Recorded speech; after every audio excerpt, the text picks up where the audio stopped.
Looking for a new playmat or some custom sleeves? You can support Magic Untapped in the process by clicking on the affiliate link for Inked Gaming in the description.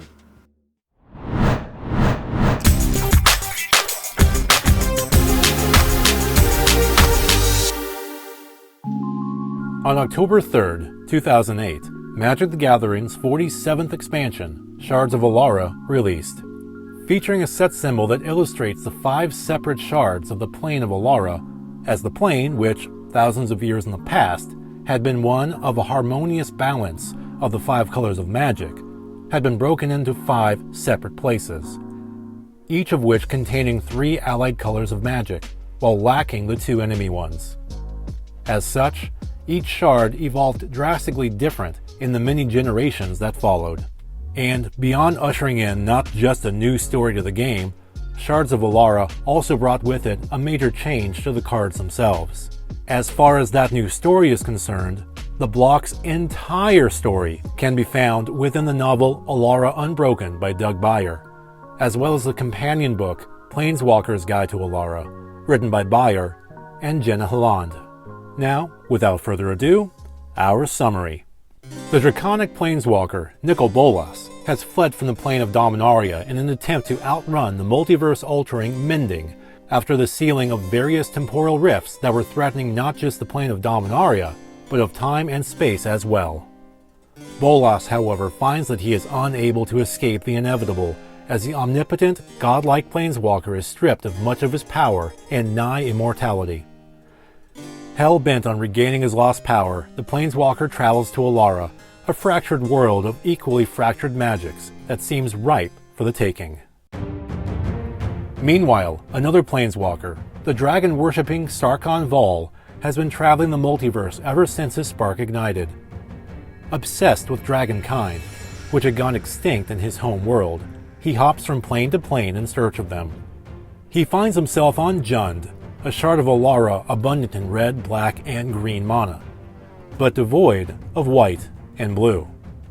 There he finds a plethora of dragons against which he can test his skills, ironically attacking and slaying many of them. Eventually, Vol comes face to face against none other than Bolas himself. The two talk, and Vol is amazed that Bolas moves the multiverse around himself when planeswalking, rather than traveling through it as the dragon-worshipping walker does. Or, at least, Bolas used to. Seeing the spark within Vol, the draconic planeswalker asks him for his assistance. The dragon-worshipping planeswalker could not agree quick enough. At the same time, on the green, red, white shard of Naya, Ajani Goldmane is an outcast from his pride due to his albino appearance, despite the fact that his brother, Jezal, whom he loves and reveres, is the tribe's Ka, or leader. Despite his strength and combat prowess, those of his tribe constantly mock and discredit the Leonin outcast.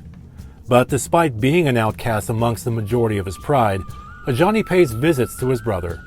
One night, as the other Leonin tell stories around the campfire, the albino has an audience with his brother within his hut.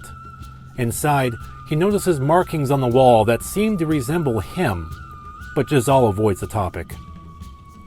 A while later, Ajani finds himself fending off zombies, something that should not be on Naya due to its lack of black mana. That's when one of the Pride members is heard screaming that Jezal is in trouble. Ajani responds, but is told not to enter his brother's room. Ignoring the command, the albino Leonin enters to find Jezal slain, killed by an axe similar to Ajani's own. That's when he begins hearing his late brother's voice, telling him that he's fine, and that everything will go back to normal if he goes and tells the Pride that everything is fine.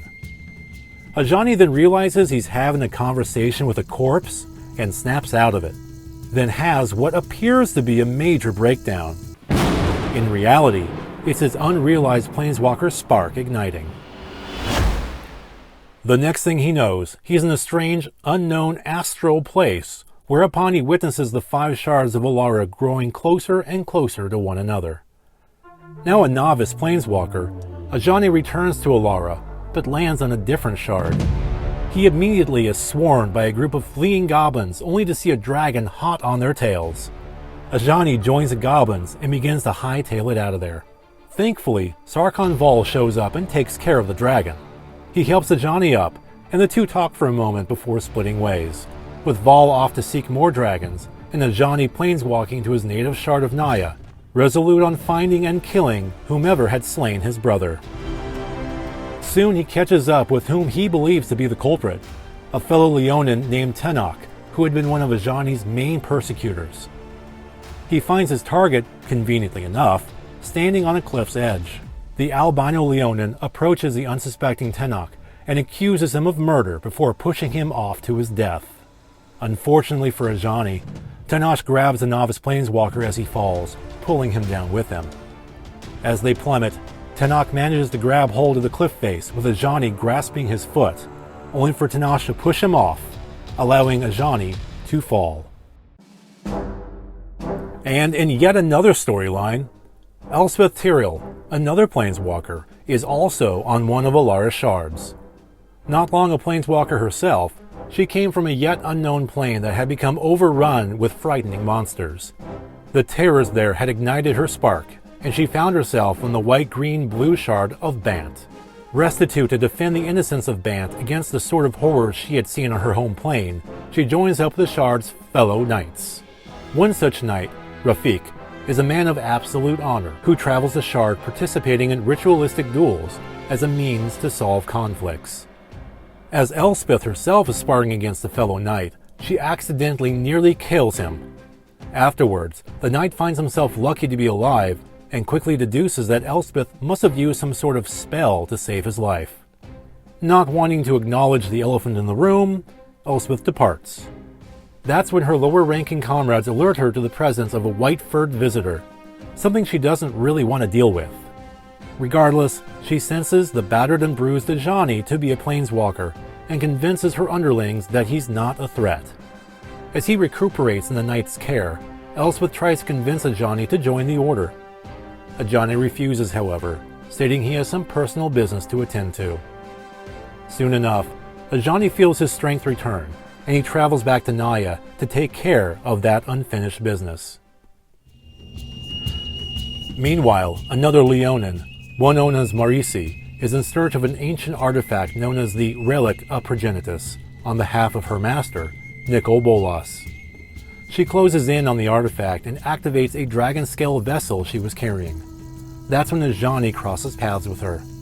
The vengeful albino Leonin questions Marisi about his brother's death, to which the Bolas pawn replies that the only one responsible for Jazal's death is Jazal himself, as he had no business trying to unify the Leonin tribes to begin with, before divulging that she is working for none other than Nicol Bolas, and that Ajani, in no uncertain terms, should run. That's when the Leonin planeswalker happens upon Mael, the de facto leader of Alara's Celian elves. He asks her if she knows what the strange dragon-scale device is.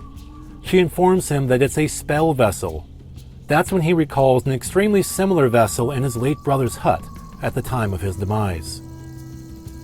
The elf then tells Ajani that he must stay and speak with the mythical Progenitus. Ajani, however, has a better idea. He takes the vessel and departs, bound for the Shard of Jund in order to confront this Bolas guy. Problem is, he finds he cannot. And it's not because Jund is protected by some sort of magical barrier, but rather because Jund no longer exists. The 5 Shards of Alara have come together for the first time in centuries. He decides to take the long way. Meanwhile, Mael has an audience with the mythical Progenitus, who tells her that he cannot be healed until the world is fixed, and she needs to find a being of white in order to fix it. Progenitus then speaks again, instructing Mael that the elves need to destroy all outsiders. It's begun, states Bolas as the draconic planeswalker begins to divulge his great plan to send Alara into chaos during the convergence of its shards and absorb all of the rich mana the upcoming conflux event will spill into himself. On what used to be known as Bant, Iyama, a prophet of the Order of the Skyward Eye, reveals that their shard is fused with others and that Esper can be readily seen just off of their coast, stating that all outsiders are demons and must be destroyed. As such, Bant declares war on Esper with the honorable knight Rafik as its commander. Elspeth herself is put in command of a contingent of Bant soldiers. As the fighting between Bant and Esper escalates, Malfagor, an ancient beast, and his league of zombie warriors take down the last vestige of humanity on what was the Shard of Grixis. And Jund finds Sarkhan Vol razing village after village with an army of dragons, before returning to his master to inform him on the goings-on with the war between Bant and Esper. After which, Bolas provides Vol with 5 mighty, but brainwashed dragons to command, and instructs him to use them to destroy Naya. Meanwhile, Bolas contacts Malfagor and instructs the ancient beast to travel to the Bant area and begin raising hell there. At the same time, Mael begins attacking Naya's outsiders, stating that it is the will of Progenitus, despite her underlings thinking it's probably a bad idea.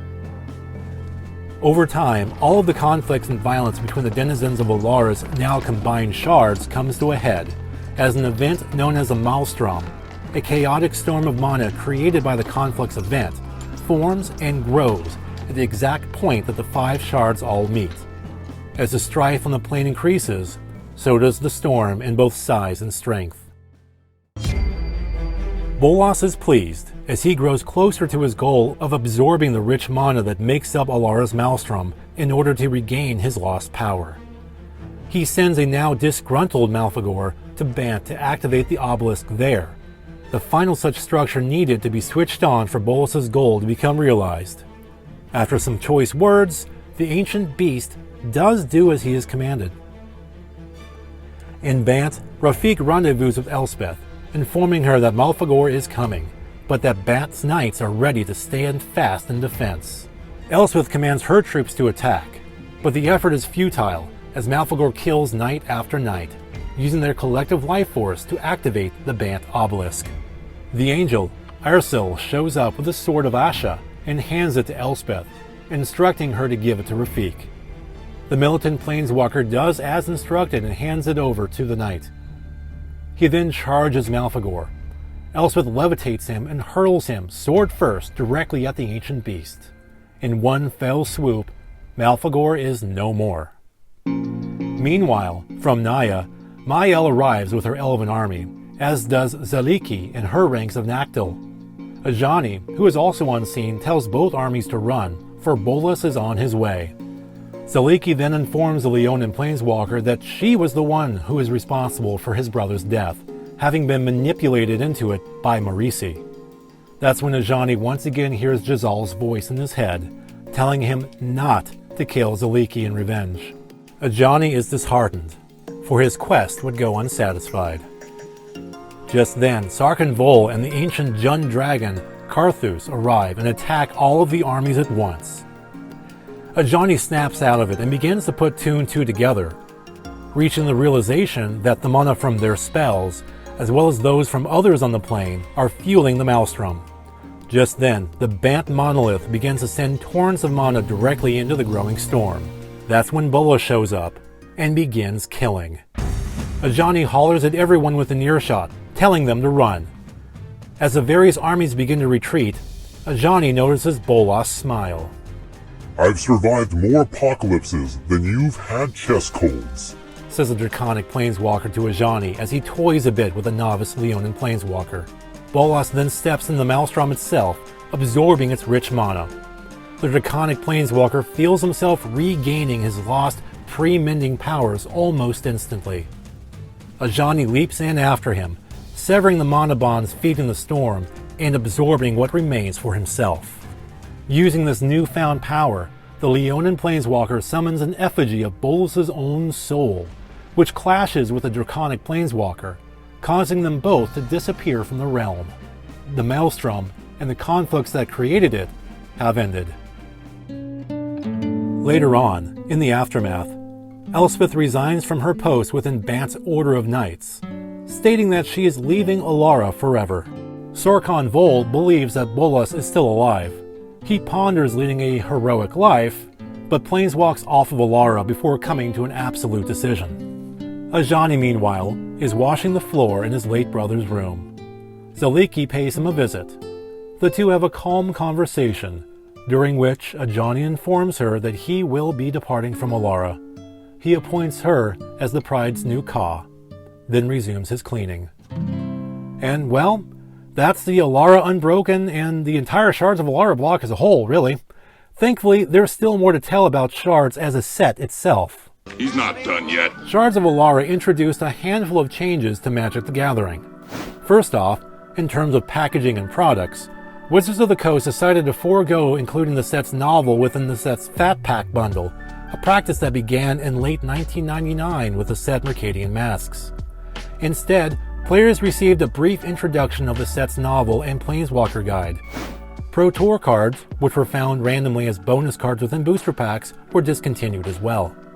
Shards of Alara also saw the discontinuation of pre-constructed themed decks, which had been around since late 1997 with the set Tempest. In their place, Wizards released a new product called Intro Packs, which the company felt was a better representation of what the products were: pre-constructed, ready-to-play decks designed for beginner and novice Magic the Gathering players. Now I should warn the newbies. In addition, the design of Shards of Alara was anything but typical for a Magic the Gathering set. Rather than one design team and one development team working on the set in tandem, Shards' lead designer, Bill Rose, put together 5 design teams with 3 people per team. Each team was assigned one of Alara's 3 colored shards, and allowed each to come up with their own gameplay themes and signature mechanic that would be unique to the respective shard. The Bant world had Exalted, which is a mechanic where if only one creature attacks, all the Exalted creatures helps boost that creature. Esper had an artifact theme. All the creatures were artifact creatures, and it introduced colored artifacts and a lot of artifact matter stuff. Grixis was about Unearth, which was a variant of Flashback for creatures. It allowed creatures to come out of the graveyard for a turn attack, and then they got exiled. Jund had Devour, which were creatures that as you played them, you could sacrifice other creatures that helped them get bigger. And then Green had an unnamed mechanic that was sort of a 5-power matter mechanic. As for those shards, the white, green, blue Bant is a shard of rolling hills, forests, and beautiful beaches. The blue, white, black Esper shard is a technologically sophisticated land of living artifacts. Black, blue, red Grixis is a hellish shard of the undead and necromancy. Red, black, green Jund is a dragon road land of beasts where it's eat or be eaten. And as for Naya, the green, red, white shard is one of lush growth, rich in natural beauty that often hides the savage dangers of the jungle from unsuspecting eyes. And possibly most importantly, Shards of Alara introduced a new rarity to Magic the Gathering cards for the first time in the history of the collectible card game: Mythic Rare. One step higher in rarity than Rare, Mythic Rare cards feature an orange-red colored set symbol. Of the 249 cards that make up Shards of Alara, only 15 qualify as Mythic Rare. But why the change? Why add a new card rarity to the game? When Magic had started, we only had 3 rarities, and everybody else around us, as they were making trading card games, had more than 3 rarities. And one of the things we said is, we were first, we did a lot of things for other people, but that doesn't mean that other people didn't have good ideas. And the idea of Mythics was that we wanted to have things that occasionally showed up in less than every pack. That, we wanted packs to feel extra super exciting every once in a while. And the idea was, well, you knew you got a rare, you always got a rare, but every once in a while, about 1 on 8 on average, you got bigger than a rare, a mythic rare. And for one final new item introduced with Shards of Alara, Planeswalker cards return, but included some multicolored ones, rather than the exclusively monocolored lineup players saw when they were introduced a few sets earlier in Lorwyn. This includes Red-White Ajani Vengeant, a card that was not only the pre-release promo, but the overall release promo as well. Red-Green Sarkhan Vol, Mono-White Elspeth Knight-Errant, and Mono-Blue Tezzeret the Seeker. And you might have noticed that Tezzeret never appeared in the Alara Unbroken storyline. That's because he was instead a focus of the set-adjacent novels Agents of Artifice and Test of Metal from Wizards of the Coast's new Planeswalker novel series. Regardless, Shards of Alara's Planeswalkers went over pretty well. Lorwyn was the first Planeswalker block, and this was the second Planeswalker block. And the Planeswalkers, like, for such a new mechanic that's so hard to balance, went pretty well, and they were good in limited and constructed. Shards of Alara boasted a whopping 19 cycles, plus a few shard-specific mini-cycles. Of those, the most notable include Battle Mages, uncommon 2/2 creatures that each have activated abilities that require mana from allied colors. 2-color, allied colored spells, such as Blightning, a sorcery costing 1, a black and a red, that deals 3 damage to a player and also forces them to discard 2 cards. 2-colored enemy-colored spells, like the popular white-black hand disruption creature, Tide Hollow Sculler. Tri-colored mythic legendary creatures, 1 for each shard, such as the card Cedrus, the Traitor King for Grixis. Tri-colored non-basic lands, also 1 for each shard. Tri-colored obelisks, again, 1 for each shard. A new cycle of charms, each of which, of course, corresponds with each of Alara's 5 shards. And ultimatums. These rare sorceries each cost 7 mana each and, surprise surprise, correspond with each of their respective shards. If played right, each ultimatum can give its caster the opportunity to win the game, or at very least, sets the table for a win. As far as specific cards of note that have made their debut in Shards of Alara, there's Ad Nauseam, which is the main engine powering Ant, or Ad Nauseam Tendril decks, that take advantage of the former's card drawing ability to build up a storm count before casting Tendrils of Agony, often for the win. The aforementioned Blightning, which was a key card in Jund Standard at the time. Cruel Ultimatum, which was an important card in Standard Grixis and 5-color control decks at the time. Aethersworn Canonist, a hate bear card, as they're called, that can really make games difficult for decks that rely on casting multiple spells per turn. Knight of the White Orchid, a 2/2 with first strike that had an ability that mimicked the card Tithe from Visions. Mael, the Anima, which was a key inclusion in all 4 of the semi-finalists' deck in Pro Tour Berlin in November of 2008, an event that was won by Luis Scott Vargas in a more or less mirror match. There's the handshake! Congratulations, Scott Vargas wins the Pro Tour! Rafiq of the Many, which is notable nowadays more as a curiosity, seeing as the card appeared as a The List card in the recent set Streets of New Capenna, but not in its original form. Rather, it was given the New Capenna Showcase treatment. Ranger of Eos, a card popular in weenie strategies, and was Antoine Roule's prize card for winning the 2006 Magic Invitational Tournament. Relic of Progenitus, an uncommon that is a common anti-graveyard sideboard and sometimes mainboard card. And Wild Nactil, an efficiently costed aggressive card that's still seen today in modern Naya and Zoo decks. It was banned in the format in December of 2011, only to return in February of 2014. It's back, baby. So what's the lasting legacy of Shards of Alara? Well, if you ask designer Mark Rosewater, I think the Shards of Alara was pretty bold and did a lot of cool things. Like it was for example, us doing factions, like pushing, like we had done Ravnica, but this was us trying to do, a different kind of factioning. And so Shards of Alara is fun to look back at. There's a lot of